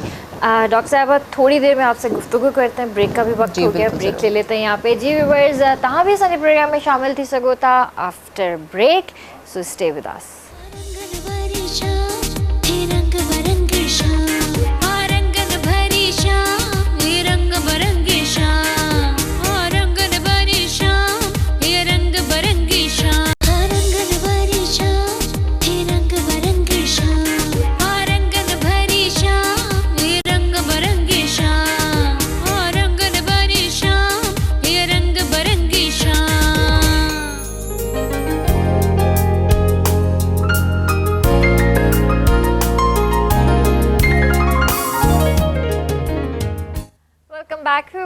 तव्हांखे भली कार कंदासीं रंगनि भरी शाम में। ऐं शोभी भाई अची चुको हुयो, बिल्कुलु स्टूडियो में मौजूदु हुयो, पर ज़ाहिर आहे असां लाइव हुयासीं त इन जे करे असां सोचियो त शोभी भाई खे जेको आहे एंट्री कराईंदासीं ब्रेक खां पोइ। हालांकि अॼु असां थोरो जल्दी अची वियासीं, न त हे वीचारो पहिरें टाइम थी आयो। अस्सलाम वालेकुम। अस्सलाम वालेकुम किरण, अस्सलाम वालेकुम तमाम जो देखने वाले मेरे नाजरीन हैं उनको भी अस्सलाम वालेकुम, जो रंगन भरी शाम को पसंद करते हैं उन सबको भी अस्सलाम वालेकुम। और मैं आ गया था, हाँ, लेकिन मैं डर रहा था आते हुए ना। क्योंकि आपका फेवरेट टॉपिक चल रहा था। क्योंकि मैंने कहा मैं अगर जल्दी बैठ गया, हाँ, तो मैं बहुत ज़्यादा तनकीद का निशाना बन जाऊंगा। तो मैंने कहा पहले क्या लगता है कि अभी कितना 1 घंटा रहता है, आपकी बचत होगी? मैं कोशिश करूँगा जितना डिफेंस कर सकता हूँ अपने आप को, ये है। तो डॉक्टर साहबा यहाँ मौजूद हैं और मैं सब सुन रहा था, डायबिटिक के बारे में भी सुन रहा था, किडनी इन्फेक्शन के बारे में भी सुना, लीवर के बारे में भी सुना, और आर्थराइटिस से रिलेटेड जो चीज़ें हैं कि भाई फिजियो होना चाहिए वो भी सुनता रहा। तो मैं ये सोचता रहा कि क्या आज मैं अपनी सीट पे बैठूं जाके या नहीं बैठूं। आज पहले तो आपको ये है। लाजमी होना चाहिए था। अच्छा शुभ भाई, सबसे पहले तो आपको ज़िलहज का जान बहुत बहुत बिल्कुल, आप मुबारक सबको हो, और मुबारक। माशाल्लाह से अभी जो है ये सिलसिला स्टार्ट हो चुका है, और ये 10 दिन हज के हैं, फिर कुर्बानी का सिलसिला है, ईद आने वाली है। तो क्या हुआ, जानवर वगैरह बड़ी- लिया? नहीं। बड़ी ईद के लिए बिल्कुल आपने बड़ा अच्छा सवाल किया। बड़ी ईद के लिए मेरा हमेशा से ज़ाविया जो है ना वो एक बच्चों की तरह ही होता है। मुझे बिल्कुल बेशक इसमें कोई शक नहीं कि इस्लामी जो डेज़ हैं, इस्लामी जितने भी वो हैं, हमें उसकी रिस्पेक्ट करनी चाहिए, हमारा फ़र्ज़ है। लेकिन जब ईदें आती हैं, चाहे वो मीठी ईद हो या बड़ी ईद हो, उसमें मेरी मतलब एक अलग सी सोच होती है। मैं बिल्कुल एक ये समझ लें, मैं बच्चों के साथ बैठा होता हूँ, वो अभी से लकड़ियाँ जमा करना शुरू हुए हैं, पत्थर जमा करना शुरू हुए हैं। शोभी भाई गोश्त भी आएगा, कोई शोभी अंकल गोश्त आएगा, हाँ जी बिल्कुल आएगा। तो वो अभी सरगर्मियाँ सारी ये तैयारी हैं कि कहाँ जाके आग लगाई जाएगी और किन किन को तंग किया जाएगा। तो ये है, बाकी कुछ नहीं। आग तो लगेगी है। और लेकिन बकरा किस्तों पे है अभी, बकरा किस्तों पे ही आएगा। इससे ये है। डलेंगे। हाँ जी। नहीं, लेकिन वैसे क्या क्या ख्याल क्या है आपका कि क्या लेने का क्या इरादा है? हमने हमेशा से, वैसे तो मतलब बोलने वाली बात नहीं है, रब्बुल आलमीन ने जिस वक्त नहीं भी था उस वक्त भी नियत थी। आज परवरदिगार आलम ने नवाजा है तो भी नियत है, छोटे से ज़्यादा, ज़्यादा से ज़्यादा, और राह खुदा में, अल्लाह की राह में जितना कुर्बान किया बेशक, जाए बेशक, वो कमी है। ऐसा ही। और ये तो सुन्नत इब्राहिमी आपको पता हाँ, है, हाँ, सबको पता है, तमाम तर मुसलमानों को पता है। तो अभी कुछ अरसे से हमारे घर में बड़े ही जानवर आता है। सही, तो सही, सही। अगर मजाकतन कहा जाए तो मैं खुद भी बड़े जानवर का शौकीन हूँ। तो इसीलिए मैं आपसे पूछना चाह रही थी कि आपने अभी मंडी वगैरह का कोई चक्कर लगाया? वहाँ पे माशाल्लाह माशाल्लाह माशाल्लाह क्या प्यारे प्यारे बैल आए हुए। हाँ, मंडी में नहीं गया, मंडी में काफ़ी अभी टाइम तो शिफ्ट कर दी ना नॉर्दर्न बाईपास पर, नॉर्दर्न एरियाज में कह रही थी, नॉर्दर्न बाईपास पे। अल्लाह तेरा शुक्र है शिफ्ट कर दी। खैर ये तो अच्छा ही हो गया। बहरहाल ये है कि मंडी जाने का भी एक अपना मज़ा है, ख़ासकर जैसे जानवर लाते हैं वैसे जानवरों की तरह जाने में जो है ना, सुजुकी में खड़े होके, शेजोर में खड़े होके। अच्छा, यहाँ पे उसका एक टेस्ट चीज़ है। और मैं ये कहना चाहूँगी कि जानवर जेको भी तव्हां ख़रीद करे अचो था, ऐं तव्हांजी जेका भी नियत है त तव्हां ने के अल्लाह जी राह में कुर्बान कंदव, त उनजो ख़्याल बि उन ई तरीक़े सां रखो। अक्सर करे जेको असां ॾिसंदा आहियूं जानवरनि खे जेके गाॾियुनि में जेको वठी ईंदा आहिनि ऐं उनखे पोइ बेदर्दी सां जेको लाहींदा आहिनि कार्स मां, वीचारनि जी टंग टुटी पवंदी आहे, हुननि खे धक लॻंदा आहिनि, उन ई वक़्तु हुननि खे फ्रैक्चर थी वेंदा आहिनि। कॾहिं कॾहिं उहो अहिड़े तरीक़े जी जाइ ते हुननि खे रखियो वेंदो आहे जो हुननि खे प्रॉपर खाधो पीतो न मिलंदो आहे, पाणी प्रॉपर न मिलंदो आहे, गंदगी हूंदी आहे, त हुननि जी तबियत ख़राब थी वेंदी आहे, वरी उहो एंटीबायोटिक्स ते अची वेंदा आहिनि। त सो जेकॾहिं तव्हां पैसो एतिरो ख़र्च कयो था ऐं अल्लाह जी राह जे लाइ, अल्लाह जी रज़ा जे लाइ कयो था, त बराए महिरबानी उन जानवर जो ख़्याल बि रखो पंहिंजी औलाद वांगुरु। ऐं जॾहिं तव्हां उन सां पंहिंजो वक़्तु स्पेंड कयो था, जॾहिं तव्हां उन जी ख़िदमत कयो था, त तव्हांखे मज़ो बि अचे थो। ऐं स्पेशली उन्हनि माण्हुनि खे मां इहो चवणु चाहींदसि त जेके चोथे चोथे पंजे पंजे फ्लोर ते जेके तव्हां रहो था, जेके रसनि में ॿधी करे जानवर खे हेठि मथे कयो था न, ख़ुदा जो वास्तो अथव, इहा शइ न कयो। उन में केतिरा ई हादसा थी चुका आहिनि पास्ट ईयर्स में। तव्हां पाण ॾिसो, वीडियोज़ ॾिसो, केतिरा जानवर वीचारा उन ई वक़्तु मरी विया, रस्तनि मां खुली करे किरी पिया, चौथी चौथी मंज़िल तां, अठी अठी मंज़िल तां हेठि किरी पिया, वीचारा ज़ख़्मी थी विया। सो इहा शइ न कयो। जेकॾहिं आणियो था त प्रॉपर तरीक़े सां पंहिंजो गार्ड उते विहारियो ऐं उनजी ख़िदमत कयो, उनखे चङी तरीक़े सां पालियो। अच्छा, ॿियो वरी हाणे चोरी बि स्टार्ट थी वई आहे न जानवरनि जी ॾाढी। सो इन ई करे जेकॾहिं तव्हां को जानवर पंहिंजो वठी था अचो, पंहिंजे आसपास जे एरियाज़ में सभई मिली करे हिकिड़ो टेंट लॻारायो ऐं उते पंहिंजो गार्ड विहारियो, पंहिंजो माण्हू विहारियो, त हुनजी हिफ़ाज़त बि थी सघंदी। बेशक अल्लाह हिफ़ाज़त करण वारो आहे, पर तव्हां जेकॾहिं पंहिंजो को माण्हू ते विहारींदा त उहो वधीक सुठो आहे। अच्छा, यहाँ पर तो ये भी सुनने में आ रहा है शुभी भाई कि जानवर बहुत महंगा मिल रहा है ना मार्केट के अंदर, लेकिन जब फिर हम मार्केट में अंदर वहाँ जाते हैं, लोगों से बात करते हैं कि आप इतना महंगा दे रहे हैं, तो वो कहते हैं कि भाई हम 550 रुपए का पानी लेकर आते हैं जो कि बहुत महंगा है। उसके बाद जो हम टेंट लगा रहे हैं जहाँ पे हमने जानवरों को रखा हुआ है, 4000 दिन का हम दे रहे हैं टेंट का। उसके बाद जो उसको हम खिला पिला रहे हैं वो इतना ज़्यादा महंगा है, तो हम कहाँ से अफोर्ड करें? जाहिर सी बात है हमें फिर महंगा देना पड़ रहा है। बिल्कुल सही बात है। और पहले ही एक मसला हमारे साथ आया हमारे मुल्क में, जिससे अल्लाह ने हमें निकाल दिया। बोर्ड आई, पीछे सैलाब आया, उसमें ही कितने मवेशी हमारे जो थे वो आप देखें हलाक हो गए। हाँ। और मरे उसमें जानवर। तो वैसे भी शॉर्टेज है, इसलिए भी थोड़ा सा महंगा है जानवर। तो लेकिन मैं फिर वही कहूँगा अपने करन, अपने लिए कहूँगा कि जैसे मुझे खुशी है, कितना भी महंगा हो, कितना भी महंगा हो, कितना भी शॉर्ट हो, कुछ भी हो, हम कहीं ना कहीं से ढूंढ के ज़रूर लाएंगे, सुन्नत ज़रूर अदा करेंगे। हाँ, बिल्कुल करते तो हैं। लोग ये कह भी रहे हैं कि भाई महंगा है महंगा है महंगा, मगर ले भी रहे हैं। हाँ, और बच्चे वैसे भगा भी रहे हैं, भाई मेहंदी भी लगा रहे हैं, भाई घुंघरू भी परायन था, पापा इसका ताज नहीं लाया, ये है वही रौनक आहे अॼुकल्ह त वही गलियुनि में मोहल्लनि में घिटियुनि में हर जाइ ते तव्हांखे वही हिकिड़ी रौनक छन छन जी आवाज़ ॿुधण में अचे थी। राति जो देर ताईं ॿारनि जी रड़नि जी आवाज़ूं, जानवरनि जे डुकण जी आवाज़ूं। सो माशाअल्लाह अल्लाह से सभिनीनि जी जेको आहे कुर्बानियुनि के कबूल फरमाए। सो ये तो एक हमने सुन्नत की बात की, और जाहिर है आपको भी मतलब बकरे का, बड़े गोश्त का, इसी तरह का किसी का शौक तो होगा। हाँ, बहुत ज़्यादा नहीं है, मैं ज़रा गोश्त से भागती हूँ। हाँ, ये लड़कियां सब भागती हैं। हाँ, कबाब वगैरह की फॉर्म में कुछ भी मिल जाए तो चलेगा। सही सही, चलें ये इस पर भी बात करेंगे, लेकिन पहले हम बात करते हैं जो डायबिटिक पेशेंट्स हैं उनके फूड के हवाले से, जो डायबिटिक फूड जिसे हम कहते हैं कि उनके हवाले से हमें थोड़ा सा गाइड करें। देखिए, डायबिटिक फुट में न्यूरोपैथीज़ होती हैं। न्यूरोपैथीज़ का मतलब ये है कि नर्व्स की कोई पैथोलॉजी, यानी कि शुगर जो है वो कहीं ना कहीं आपके मसल्स पर, आपके हार्ट पर, आपकी किडनी पर, आपकी आई साइट पर इफ़ेक्ट करती है। पर हमारी बॉडी में जो स्मॉल वेजल्स हैं उन्हें वो डैमेज करती है। वो स्मॉल वेजल जो सप्लाई कर रही हैं आपकी नर्व्स को, और नर्व्स का काम क्या है कि आपके खून का सप्लाई आपको दे रही हैं। उनकी वजह से देखिए न्यूरोपैथीज़ होती हैं आपके, यानी कि आपको सेंसेशन सही नहीं आ रही है, आप नंगे पाँव नहीं चल सकते डायबिटिक अगर फुट है, इसलिए कि अगर आपको कोई चीज़ चुभ गई आपको महसूस ही नहीं होगी, और जब वो महसूस नहीं होगी वो वुंड आपका हील नहीं करता, फिर उसमें पस फॉर्मेशन, उसमें जो है वो फंगल हो जाना, और इतनी भी आज एक ऐसा टाइम आ जाता है कि आपको एम्प्यूट करवाना पड़ता है, यानी कि वो आपको अपना लिम्ब कटवाना पड़ता है। तो इन सारी चीज़ों में हम तो जितने भी डायबिटोलॉजिस्ट या फिजियोथेरेपिस्ट, जितने भी डॉक्टर्स हैं, वो यही रिकमेंड करते हैं कि आप नंगे पाँव तो फिरेंगे नहीं, आप नंगे पाँव फर्श पर नहीं चल सकते, ठीक है। वो सिर्फ इसलिए कि कहीं कोई चीज़ ना लग जाए।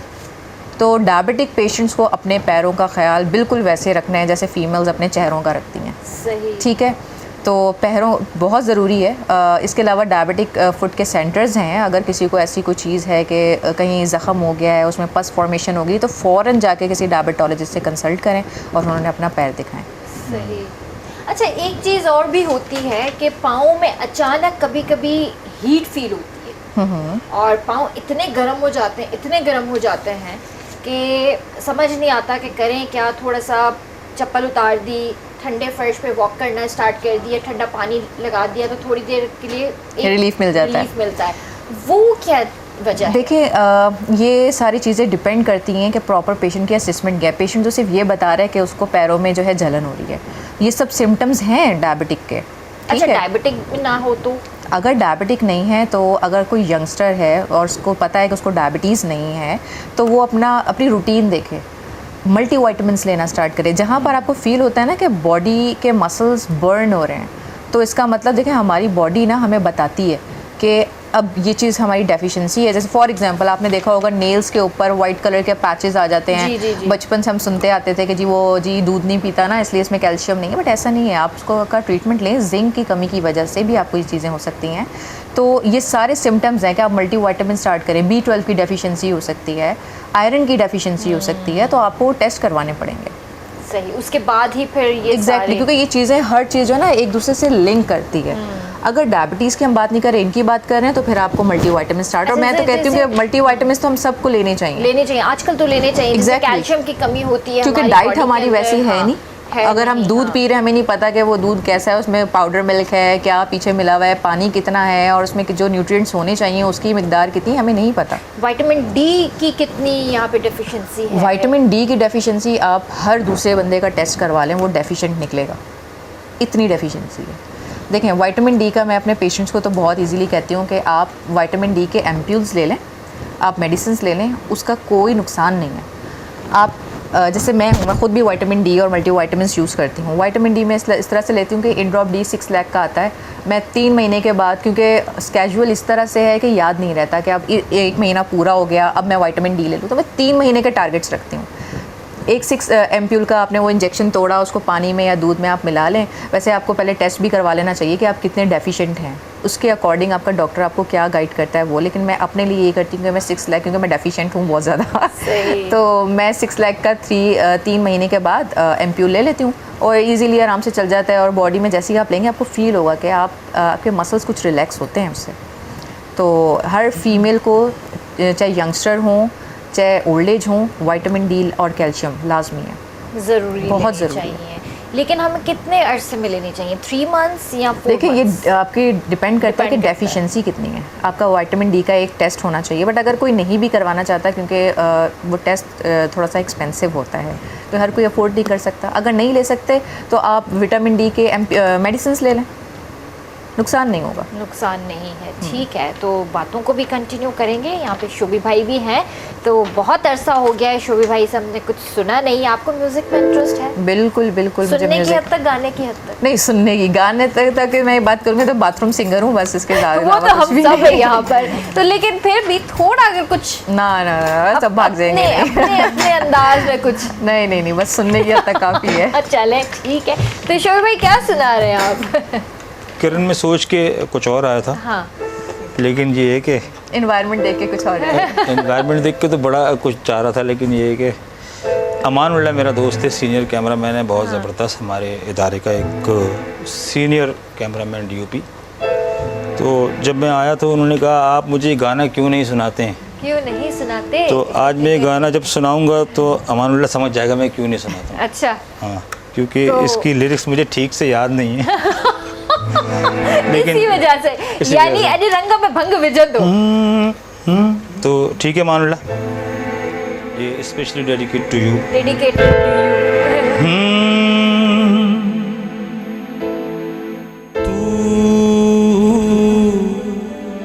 मेरी जिंदगी है, तू मेरी हर खुशी है।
अच्छा था। बुरा नहीं था, अच्छा था। हाँ, अप्रिशिएट लेकिन- करना चाहिए। नहीं नहीं, कुछ ना अच्छा कुछ होगा। था। तू ही मेरी दिल की ख्वाहिश, तू ही आखिरी है। हाँ तो हम तो अपने अंदाज में गाएंगे ना। अच्छा, मेरे ख्याल में ये था, तू ही मेरी पहली चाहत, तू तू ही मेरी ओके। पहली तो चाहत। अमानुल्लाह भाई सॉरी, मुझे जितना याद था मैंने नहीं आपके ठीक कहने था से- ना, आपने कहा तो था कि ये आखिरी ही होगा। ये बात सही है। ये भी सही है। लेकिन देखे ना डॉक्टर साहब कितनी गुम हो गई गाने में। नहीं नहीं, देखा वो आपने? वो कह रही है ना कि उन्हें म्यूजिक से लगाव हाँ, ये है। है। ऐसा नहीं है कि जाहिर है वो भी इंसान है, वो डॉक्टर अपनी जगह, लेकिन म्यूजिक से तो हर किसी को मोहब्बत होती है। बिल्कुल देखा? बिल्कुल। तो किस टाइप का म्यूजिक पसंद है आपको? डिपेंड करता है मूड पर। जब एक्सरसाइज कर रहे हो तो बिल्कुल एक एंथुजियाज वाला आपको म्यूज़िक चाहिए होता है, लेकिन ज़्यादातर सॉफ्ट म्यूज़िक मुझे पसंद है। सॉफ्ट म्यूजिक पसंद है। वैसे आपका फेवरेट सिंगर कौन है? बड़ा मुश्किल सवाल है। मेरा फेवरेट फीमेल हो, आजकल मेल तो हो? बी प्राक चढ़े हुए हैं बस, और कुछ भी हाँ, नहीं। जानी। लेकिन नुसरत बिल्कुल, नुसरत फतेह अली खान बिल्कुल। नुसरत साहब तो माशाल्लाह, खान साहब तो खान साहब है, लेकिन बी प्राक तो वैसे ही माशाल्लाह वो जानी से नीचे आते ही नहीं है। उसके उनके सॉन्ग्स भी बहुत ही अच्छे हैं, बड़े हिट हुए हैं आजकल। और पता नहीं क्यों वो एक ट्रेंड बन गया कि अक्षय कुमार ही उनके सॉन्ग करेंगे। ये एक बड़ा ही ट्रेंड बन गया है। मैंने मना कर दिया था ना। आपने मना कर दिया था, है ना? तो अक्षय इसीलिए कुमार फिर को। जुबैन को फिर मैंने मना नहीं, कर लिया था। इसी अल्लाह। वजह से जो है वो इमरान को लेकर घूम रहा होता है। एक्चुअली वो लेकिन सूट करता है ना, सूट अक्षय कुमार के ऊपर ज़्यादा। नहीं, ये हकीकत बात। अच्छा, आप कुछ ट्रेनिंग्स के हवाले से बात कर रही थी कि कुछ फिटनेस ट्रेनिंग आप बिल्कुल। स्टार्ट करवाने वाली हैं ईद हम के लोगों बाद। ने बीच में करवाए भी हैं, और अभी इंशाल्लाह ईद के बाद का प्रोग्राम है हमारा कराची मेडिकल कॉम्प्लेक्स में, गुलशन में हमारा क्लिनिक है। बिल्कुल प्लानिंग है कि फ़िटनेस पे काम किया जाए, क्योंकि पेशेंट फ़िटनेस के लिए आते हैं बेचारे, एक सवाल करते हैं कि घुटने ख़राब है, कमर ख़राब है, जिम में जाके वज़न कैसे उठाएं। तो ये एक बहुत बड़ी लैकिंग है। मैं तो ये चाहती हूँ कि जो हमारे जितने भी जिम्स हैं उसमें फिज़ियोथेरेपिस्ट एक क्लास में होना चाहिए। आप प्रॉपर एक असेसमेंट करवाएं पेशेंट की, क्योंकि पेशेंट जाना चाहता है। 50-60% तो पेशेंट होते हैं, वो जाना चाहते हैं, पर वो सिर्फ इसलिए नहीं जाते कि अगर हमने किसी गलत पोजीशन पे ये कर लिया तो ये हो जाएगा, ये वर्स ना हो जाए कंडीशन। तो प्रॉपर हमें फिज़ियोथेरेपी के सुपरविज़न में अपनी फ़िटनेस को लेकर आना चाहिए। और अगर आप वर्ल्ड वाइड बात करें तो आप जहाँ देखेंगे आपको फिजियोथेरेपिस्ट मिलेंगे जो आपको ट्रेनिंग दे रहे एक हैं। और कि नी पेन होता है, बैक पेन होता है, तो क्या ज़रूरी है कि हम सर्जरी की तरफ ही जाएं? बिल्कुल भी नहीं, बिल्कुल भी नहीं। ऐसा ज़रूर है कि बहुत जगह पर ये कहा जाता है कि आपको ज़रा सा भी कोई माइनर सी भी कोई तकलीफ़ है तो कहते हैं आ जाएं आप सर्जरी करवा लें, बट ऐसा नहीं है। फिजियोथेरेपिस्ट का नाम ही यही है। हम आपको दोबारा से रिहैब की तरफ लेके जाते हैं। रिहैब मीन्स होता है कि आप जिस पोजीशन पे पहले थे आपको दोबारा से उस पर लेके जाना, बेशक आप बेड रिडन हो जाएं। लेकिन आर्थराइटिस जिसकी आप बात कर रही हैं, घुटने का दर्द, आर्थराइटिस 45 और लेकिन अगर यंगस्टर्स में बात करें तो आजकल पॉपिंग साउंड्स बहुत ज़्यादा हैं सिर्फ वीकनेस की वजह से। पर अगर आर्थराइटिस है तो वो 45 के बाद ही होता है। कुछ भी नहीं, आपने अपने मसल्स को स्ट्रेंथन करना है, आपने फिजियोथेरेपी ट्रीटमेंट लें। आपको अच्छा पेशेंट का एक ये भी बड़ा होता है कि हमने 3-4 दिन तो करवा लिया, फ़र्क नहीं पड़ा। भाई आप 15 डेज़ तो आपके कहीं नहीं गए। आपका 15 डेज़ का इनिशियल पीरियड है, आपको वो लेना ही लेना है। उसके बाद 15 डेज़ के बाद आपकी अब पता चलेगा कि आपके पेन्स कैसे हैं। समटाइम्स उससे पहले ही पता चल जाता है, डिपेंड करता है सीवियरिटी पे। तो फिजियोथेरेपी के थ्रू आप अपने नी पेन से बहुत अच्छे से बच सकते हैं। प्लस अगर आपकी उसमें फ़िटनेस को ऐड कर दें तो फिर बस बात ही ख़त्म हो गई। और दोबारा से बहुत ज़्यादा है शियाटिका, फिर वो Females, इम्पिंजमेंट आ जाती है। शियाटिक एक हमारी नर्व होती है जो किसी भी वजह से जो है इम्पिंज हो जाती है आपके वर्टिब्रेस के बीच में।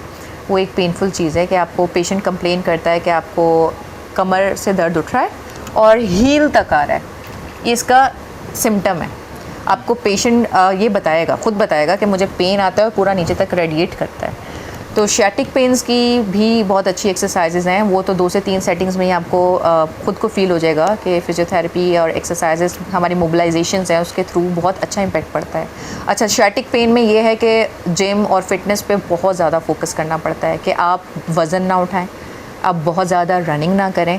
तो आपको प्रॉपर एक सुपरविजन में आना पड़ेगा। आप जो डॉक्टर आपको कह रहा है, जो आपका फिजियोथेरेपिस्ट आपको कह रहा है, आपको उसके अकॉर्डिंग चलना है। समटाइम्स शियाटिका जो है बैठने से भी होता है? नहीं, ऐसा नहीं है। बैठने इसकी वजह से नहीं होता, इसकी कोई ऐसी कॉज नहीं है कि इस वजह से हो गया, किसी भी वजह से हो सकता अच्छा, है। इसके कुछ ऐसे सिम्टम्स होते हैं कि मतलब जिसमें आपको शियाटिका का पेन भी है और फिर आपके वाइट सेल्स भी ख़त्म हो रहे हैं? कुछ वाइट होता है? सेल्स नहीं, ये बिल्कुल अपोजिट चीज़ है। ऐसा कुछ नहीं है कि शैटिका के पेन, क्योंकि वो तो नर्व इम्पिंजमेंट है। आपकी एक नर्व है जो आपके लंबर रीजन से आके आपके लोअर तक जा रही है, हील्स तक जा रही है। लेकिन किसी का मैंने सुना था कि शैटिका के साथ साथ उनके प्लेटलेट्स भी कम हो रहे हैं। नहीं, कुछ ऐसा नहीं है, ऐसा कुछ नहीं है। वो कुछ और फिर उसके अलामात क्योंकि होंगे। शैटिक नाम ही नर्व का है। वो सिर्फ देखें, आपके बीच में 2 वर्टिब्रीज हैं, आपकी जो है यहाँ से नर्व्स गुजर रही हैं, ठीक है। जब आप कोई मूवमेंट कर रहे हैं वो इम्पिंज हो रही है, इम्पिंज होके वो आपको पेन करती है। जब भी कहीं नर्व का पेन आता है तो सिवियर पेन आता है, जिसको हम कहते हैं टिंगलिंग पेन है, थ्रॉम्बिंग पेन है, ठीक है, नमनेस फील हो रही है। तो वो सिर्फ नर्व का काम है, उससे प्लेटलेट्स का या वाइट ब्लड सेल्स का ऐसा कोई लिंक नहीं कोई है। लिंक नहीं है। No. ठीक है, तो व्यूअर्स वक्त हुआ है ब्रेक जो, करें अवन जो, जल्दी वापस आ जाओ।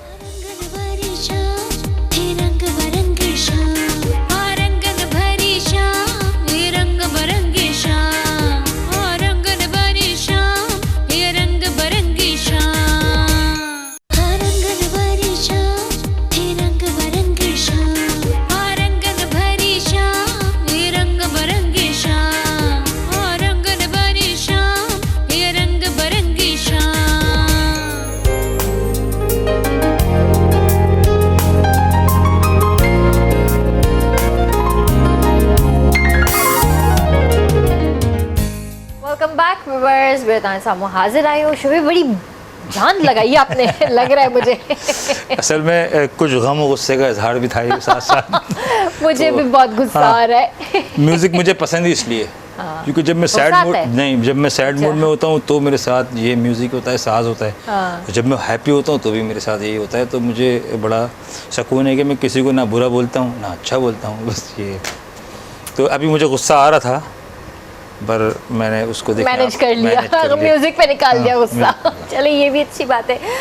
अच्छा डॉक्टर साहब, ये बताइए हमें कि आजकल तो क्या ये एक चीज़ हमें नॉर्मली डेली बेसिस पे हम देखते हैं कि फीमेल्स के अंदर जो एक प्रॉब्लम पाई जाती है प्रेगनेंसी से पहले और डिलीवरी के बाद, कि वो वर्कआउट नहीं करती, वर्जिश नहीं करती, एक्सरसाइजेज नहीं करती, और फिर उन्हें बहुत सारी डिफ़िकल्टीज़ का सामना करना पड़ता है। एग्जैक्टली ऐसा ही है। लेकिन हमारी फ़ीमेल्स ख़ुद को कहना नहीं चाहिए, शायद बहुत सारी फ़ीमेल्स को ये बात बुरी लग जाए, बट ख़ुद को वीक समझती हैं। बट एक माँ बनना सबसे अच्छी चीज़ है। तो जब वो एक बच्चा पैदा कर सकती हैं तो वो इतनी स्ट्रॉन्ग हैं। हमारे पाकिस्तान में prenatal postnatal exercises अभी करवाई जाती हैं, बट बहुत कम सेटअप्स पे।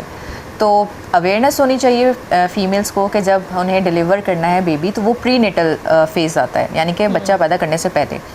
तो कुछ एक्सरसाइजेज हैं जो आप एक्सरसाइजेज करें ताकि डिलीवरी के टाइम पर आपको थोड़ा सा सुकून के साथ आप डिलीवर कर सकें बेबी, और नॉर्मल डिलीवरी के चांसेस ज़्यादा हों।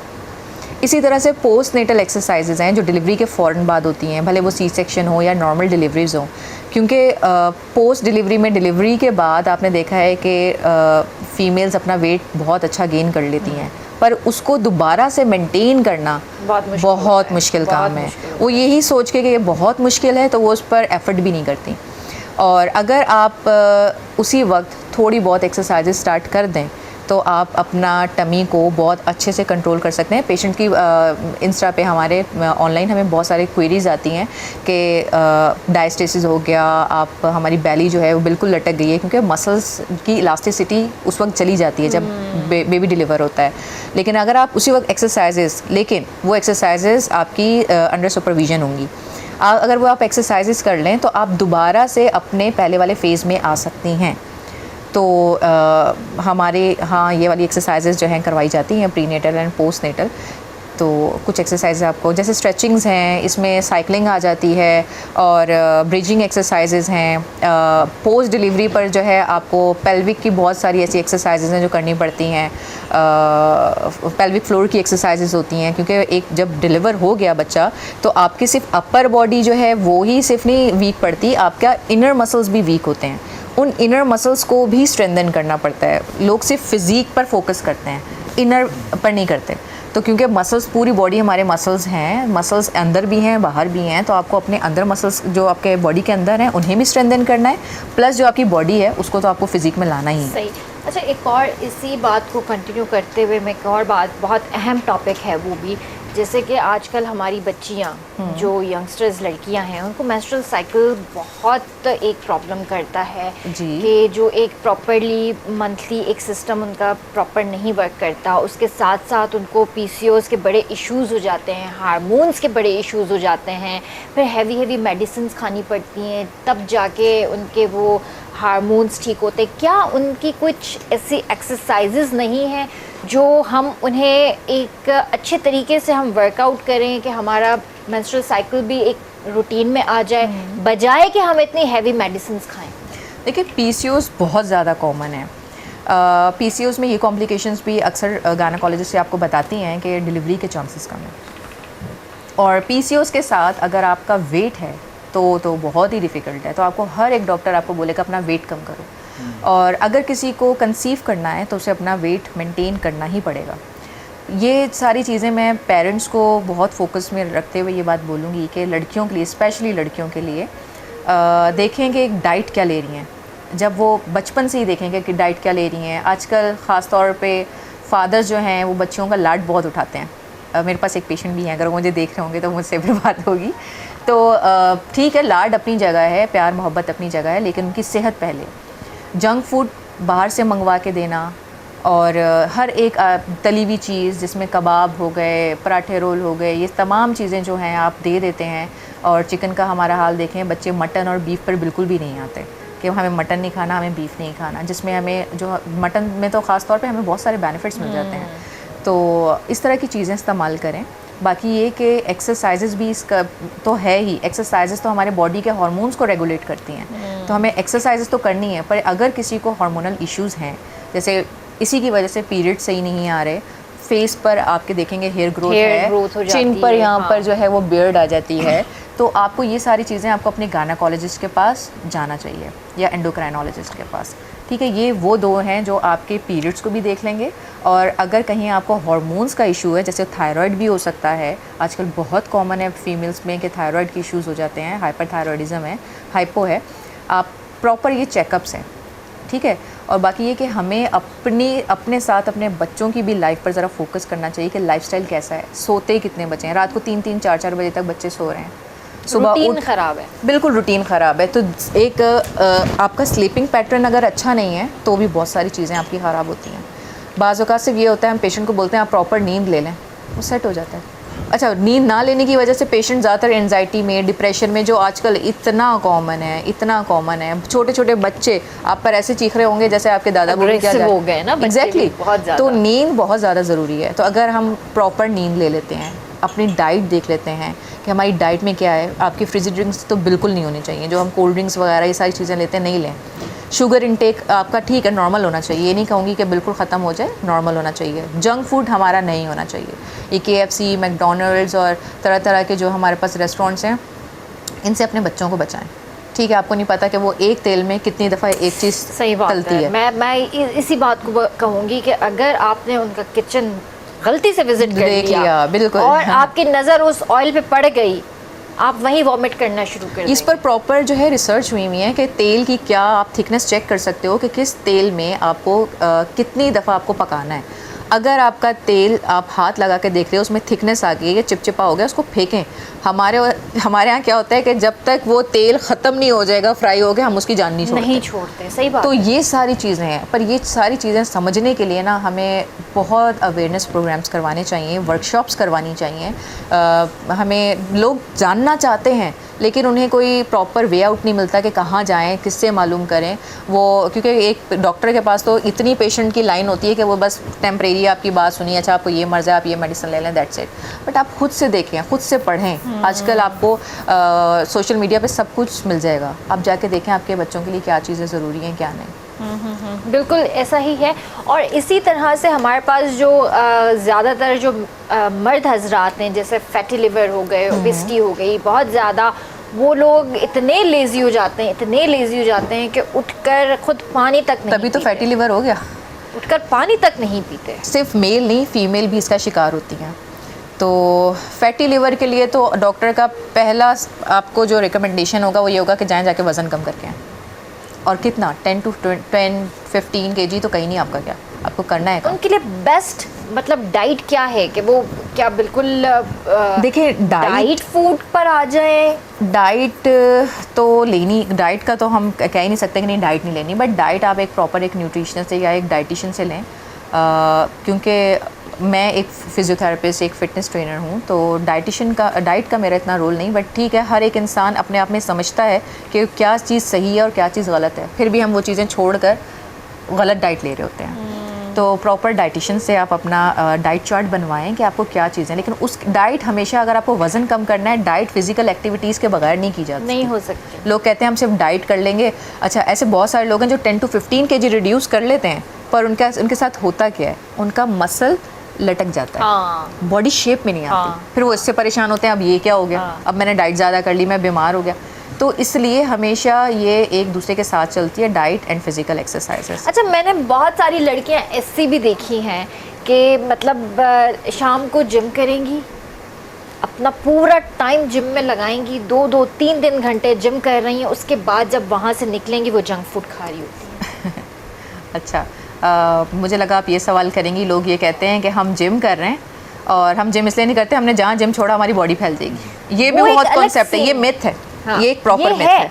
लेकिन वो जो चीज़ मैं कह रही हूँ कि वो फिर जंक फूड खाना स्टार्ट कर देती हैं, उसके बाद फिर अगर उनकी उस पर वर्जिश पे कोई असर नहीं होता तो फिर वो चिल्लाती भी हैं कि हमें फ़र्क नहीं पड़ता। ये ऐसा ही है। देखें, ये इसका तो कोई इलाज ही नहीं है। लेकिन मेरा ये मानना है कि जितने भी लोग मेरे पास अल्हम्दुलिल्लाह आए, हमारा रिहैबिलिटेशन एंड फिटनेस डिपार्टमेंट था, तो उसमें क्या होता था, मैंने लोगों से सीखा, वो ये सीखा कि जब आप अपने आप को तकलीफ़ दे रहे हैं, क्योंकि वर्जिश इटसेल्फ एक पेनफुल चीज़ है, जब आप एक्सरसाइज कर रहे हैं, ख़ुद को पेन दे रहे हैं ना, तो ऑटोमेटिकली मुंह पे जिप लग जाती है। तो कहते हैं यार मैंने इतना टाइम दिया, इतनी स्वेटिंग अपने निकाल ली, अब मैं जो हूँ ये नहीं खाऊंगा।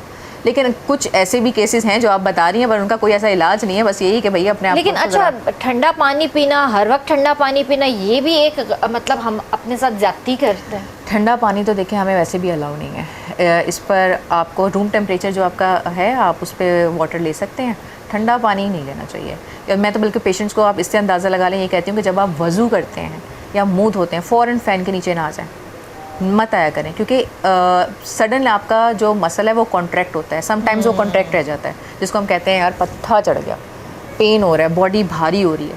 तो कोशिश ये करें कि बॉडी का टेम्परेचर बहुत ज़रूरी है, वो मेंटेन रहे, उसको वार्म ही रखना चाहिए। वार्म रखना चाहिए, वार्म भी नहीं बट नॉर्मल टेम्परेचर होना, वैसा भी वार्म नहीं कि पसीने आ रहे हैं और बेचारा पंखा नहीं चला रहा है, ऐसे भी नहीं, बस अपना टेम्परेचर मेंटेन रखें। बहुत ऐसा होता है लोग नहा के छत पे चले जाते हैं बाल सुखाने, तो ये सब चीज़ें, इससे सर्वाइकल पेन्स, बैक एक पेन्स बहुत कॉमन है। आप वर्कशॉप भी करवाती हैं? जी बिल्कुल, वर्कशॉप करवाती हूँ। मैं अभी वही बताई थी कि कराची मेडिकल कॉम्प्लेक्स में गुलशन में हमारी ब्रांच है। हम इंशाल्लाह ईद के बाद प्लानिंग है जिसमें हमारी पेशेंट्स पर भी हमारा फोकस है, और वो पेशेंट चाहे वो डायबिटिक हों या घुटनों के तकलीफ़ें, क्योंकि घुटनों के जो पेशेंट्स होते हैं वो कहते हैं कि हम जिम कैसे जाएं, हम रनिंग नहीं कर सकते, हम रनिंग नहीं करेंगे तो हमारा वज़न नहीं कम होगा। ऐसी बहुत सारी एक्सरसाइज हैं, आप बैठे बैठे वेट अपना रिड्यूस कर सकते हैं। अच्छा, घर में ऐसी कौन सी कॉमन एक्सरसाइजेज हैं जो हम डेली बेसिस पे करें और जिससे हमारा वज़न भी कम हो और दर्द भी सारे गायब हो जाए? इसके लिए ये डिपेंड करता है आपकी एज पर, कि अगर आप यंगस्टर्स की बात कर रही हैं अंडर 30, तो उनके लिए ये कि जो मैं ख़ुद भी करती हूँ, स्किपिंग रोप सबसे बेस्ट है। आप सही, स्टार्टिंग में आपसे शायद 10 भी ना हो, 20 भी ना हो, लेकिन वंस आप करना स्टार्ट होंगे तो आप उसके आदी हो जाएंगे। 100 करें, 200 करें, 30 करें, 40 करें, ये ऐसी बॉडी एक्सरसाइज है जिसमें आपकी पूरी बॉडी इन्वॉल्व है। तो ये सबसे बेस्ट है यंगस्टर्स के लिए। बट अगर आपको कोई घुटनों के दर्द या कोई कंधे का दर्द या कमर का, बॉडी में कहीं कोई पेन नहीं है, तो आप घर पर जो है स्टेयर केस होता है, स्टेयर्स लैडर्स आती हैं, लैडर्स आप ले लें, ये बहुत इजीली आपको किसी स्पोर्ट्स शॉप पे मिल जाएगा। आप उस पे जंप करें और उस लैडर पे बहुत डिफरेंटली आप अपना वेट को रिड्यूस कर सकते हैं। उसकी जंप्स डिफरेंट हैं, आप प्रॉपर इसको यूट्यूब पे या फिर गूगल पे कहीं करके देखें, सर्च करें तो आपको मिल जाएगा। तो लैडर सिर्फ एक इक्विपमेंट है, बट उस पर एक्सरसाइज आप 100 टाइप्स की कर सकते हैं। ये है, स्क्वाट्स है, और बर्पीज़ हैं जो कि मुझे बहुत पसंद है, बर्पीज़ हैं, प्लैंक्स हैं, ये सारी चीज़ें आपको टोन में भी लाएंगी, सिर्फ वेट रिड्यूस नहीं करेंगी, आपको टोन में भी लेकर आएंगी। सही। और ये एक्सरसाइजेज ऐसी हैं जब आप स्पेशली फॉर फीमेल्स के मेल्स भी कर सकते हैं, बट फीमेल्स के लिए इसलिए बात करी क्योंकि हम फीमेल्स जो है ना बहुत जल्दी गुस्सा करती हैं, चिड़चिड़ापन बहुत ज़्यादा होता है और हर चीज़ को लिंक कर देते हैं कि नहीं वो पीरियड्स आने वाले हैं इसलिए फीमेल्स के इतने मूड स्विंग्स हो रहे हैं, बट ऐसा नहीं है। अगर आप एक्सरसाइज करते हैं तो आपके मूड स्विंग्स जो हैं, क्योंकि एक्सरसाइज अल्लाह ताला ने ऐसी चीज़ दी है कि आप जब एक्सरसाइज करते हो तो आपकी बॉडी से हैप्पीनेस के हार्मोन्स निकलते हैं, तो आपके जो स्ट्रेस के हार्मोन्स हैं वो डिक्रीज़ हो जाते हैं, तो आप खुद फील करते हो कि यार अब खुश हो। एक्सरसाइज के बहुत सारे बेनिफिट्स हैं। अच्छा, एक्सरसाइज की जैसे आपने बात की थी कि मॉर्निंग टाइम में बहुत अच्छा है कि हम मॉर्निंग टाइम में करें, और जो शाम में हम लोग करते हैं तो क्या वो ज़्यादा इफेक्टिव होता है या नहीं? देखिए, इफेक्टिव तो आप पर है कि आप एक्सरसाइज कर रहे हैं, कैसी एक्सरसाइज कर रहे हैं, लेकिन मॉर्निंग या इवनिंग से टमी खाली होनी चाहिए ना। ऐसा कुछ भी नहीं है। आपने एक्सरसाइज करनी है 30 मिनट्स पहले आपने जो भी खाना पीना है आप कर सकती हैं। ये नहीं कि आपने यहाँ पर जो है वो अपना पूरा प्रॉपर एक मील लिया और उसके बाद अब आप फिटनेस की एक्सरसाइज कर रही हैं, ये गलत है, ये गलत है। खाना खाने के आधा घंटा तो आपको बीच में ब्रेक देना ही देना है, उसके बाद आप एक्सरसाइज करें। मॉर्निंग का तो मैं अपने लिए बता रही थी कि मुझे मॉर्निंग ज़रा अच्छा लगता है। बेस्ट टाइम है मॉर्निंग, बेस्ट। आप नेचर आप देखते हैं कि बर्ड्स के चिर्पिंग देखते हैं, आपके वो बर्ड्स हो गई, वेदर देखते हैं, और इस तरह की सारी चीज़ें जो आपको नेचर से रिलेटेड होता है ना, तो इस तरह जो आपको चीज़ें मिलती हैं नेचर से लिंक्ड होता है, तो उसमें ना करने का एक बड़ा सुकून होता है। रात में तो चलें, अगर किसी के पास टाइम नहीं है तो वो कर सकते हैं, बट मुझे ख़ुद के लिए पसंद है कि मैं मॉर्निंग में एक्सरसाइजेस करूँ। बिल्कुल बिल्कुल। तो जीअं तव्हां ॻाल्हियूं ॿुधी रहिया आहियो, अॼु असां फिटनेस ते ॻाल्हाए रहिया हुआसीं, असां डायबिटीज़ ते ॻाल्हाए रहिया हुआसीं, असां हार्मोन्स ते ॻाल्हायोसीं, इलाही शयुनि ते अॼु असां ॻाल्हायो आहे, पर सभिनि जो जेको हिकिड़ो निचोड़ ऐं तोड़ जेको आहे उहो इहो ई आहे त सभिनि खां पहिरियां तव्हांखे पंहिंजी डाइट खे सुठो रखिणो आहे ऐं तव्हांखे पंहिंजी फिटनेस ते ध्यानु ॾियणो आहे। तव्हां जेकॾहिं पंहिंजी फिज़िकल एक्टिविटीज़ रखंदा, तव्हां पंहिंजो ख़्यालु रखंदा त तव्हांजी तबियत बि सही रहंदी, तव्हां पंहिंजो पाण खे रिफ्रेश बि फील कंदा, ऐं जेकॾहिं तव्हां बसि ईअं ई पिया हूंदा ऐं रुगो दवाउनि ते ई गुज़ारो कंदा त पोइ त ज़ाहिर आहे कुझु बि सही नथो थी सघे। त सभिनि खां बहितर आहे त मेंटल हेल्थ जे लाइ बि ऐं फिज़िकल हेल्थ लाइ बि फिटनेस तमामु ज़रूरी आहे, तमामु ज़रूरी आहे। तो शोभी भाई, आप कब से जिम ज्वाइन कर रहे हैं फिर? अगर मैं जिम ज्वाइन करूँगा मुझे उठा के कौन लाएगा फिर? ये नहीं है, जो एक्सरसाइज मुझे डॉक्टर ने बताई हुई है वो मैं करता हूँ मॉर्निंग में, और क्योंकि मुझे आर्थराइटिस है तो मुझे वो करनी है।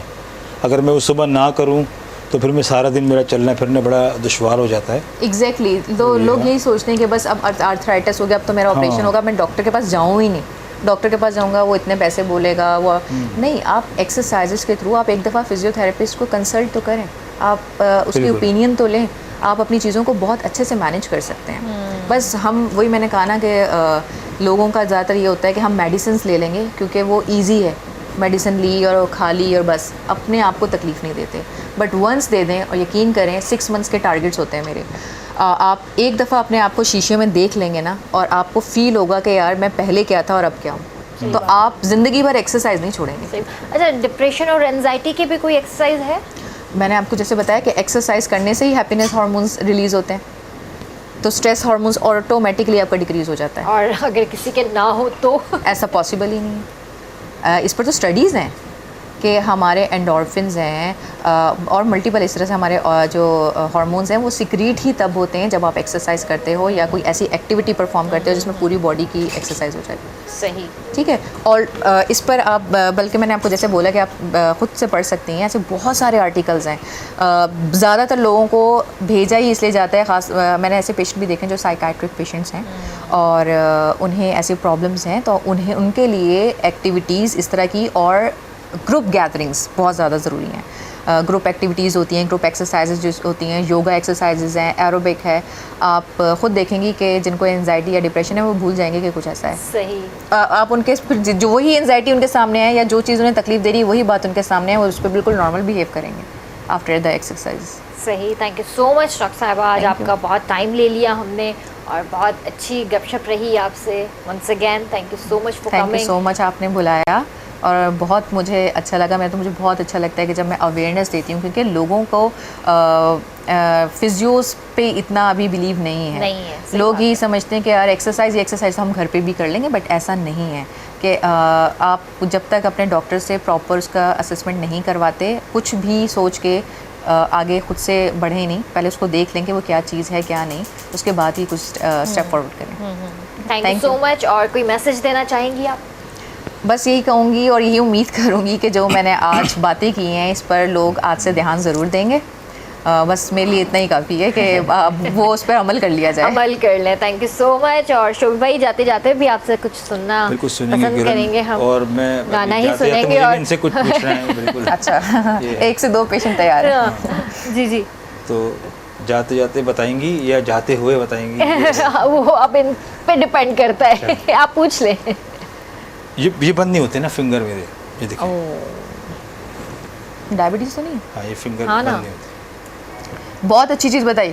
डायबिटीज़ में लॉकिंग फिंगर्स, ये आपको बाज़ औक़ात रोमेटोलॉजिस्ट क्या होते हैं, इंजेक्ट कर देते हैं। ये लॉकिंग आपको स्टार्ट हो गई, आपको रोमेटोलॉजिस्ट को दिखाना चाहिए। फर्स्ट आपको इंजेक्ट करेंगे ताकि आपका जो टेंडन है वो रिलैक्स हो, उसके बाद उसकी एक्सरसाइज होगी। ये है, तो इसलिए फिर ये गाना जाते जाते चले मैं खुदाफिज हाँ, कर लूँ। मुझे तो नहीं चाह रहा, वो कर ले, चले, मतलब आपका सोच के टेंशन शुरू हो गई कि वाकई इन्हनि शयुनि जी ख़बर न पवंदी आहे असांखे त असांजो रूटीन एतिरो मतलब ख़राब थी चुको आहे, असां पंहिंजो पाण ते सफ़ा ध्यानु नथा ॾियूं पिया ऐं पंहिंजी फिज़िकल हेल्थ ते ध्यानु नथा ॾियूं पिया, पंहिंजी मेंटल हेल्थ ते ध्यानु नथा ॾियूं, फिटनेस ते ध्यानु नथा ॾियूं, जंहिंजे करे असांखे मल्टीपल शयूं थियनि थियूं बॉडी जे अंदरि ऐं उहे उन हद ताईं बिगड़ी थी वञनि, पोइ असांखे अहसासु थिए थो त काश असां पहिरियां जेको आहे पंहिंजो ख़्यालु रखी वठूं।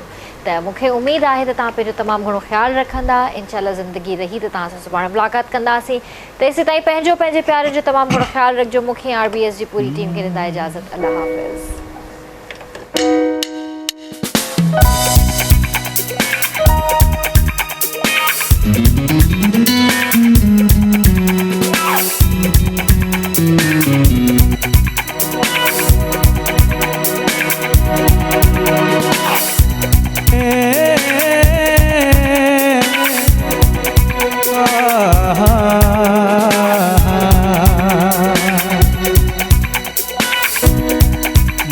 खुदा तुम ही हो हर जगह, तुम ही हो। हाँ मैं देखूं जहाँ जब उस जगह, तुम ही हो ये जहाँ, तुम ही हो वो जहाँ, तुम ही हो इस ज़मीन से फलक के दरमियाँ, तुम ही हो बेशुमार, तुम ही हो।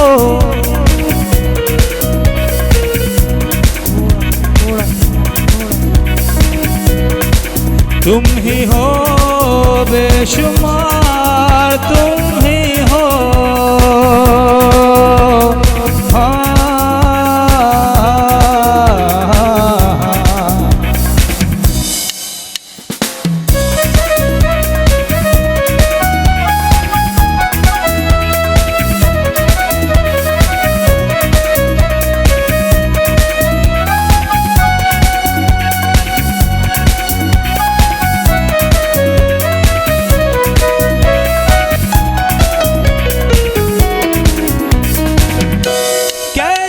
बताएं तुम्हें और किस तरह से, कितना तुम्हें हम चाहते हैं। साया भी तेरा दिखे तो पास आके उसमें सिमट हम चाहते हैं। रास्ता तुम ही हो रहनुमा, तुम ही हो, तुम ही जीने की ख्वाहिश, वो पनाह तुम ही हो बेशुमार, तुम ही हो बेशुमार, तुम ही तुम ही हो